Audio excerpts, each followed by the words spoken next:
పడతాను.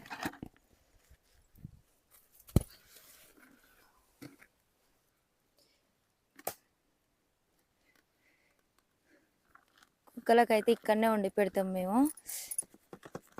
ఆరడం కోసం అయితే పొగలు ఎట్టొస్తున్నాయి చూసిరా. అన్నం ఆరాలే, వేడి వేడి తినలేవు కదా అవి, ఆరాలని బకెట్లు వేస్తున్నా నేను ఇప్పుడు.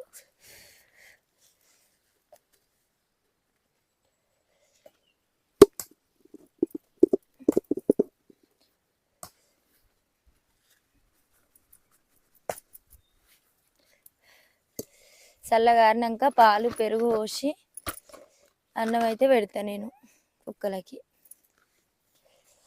మస్తు వేడిగా ఉంది అసలు.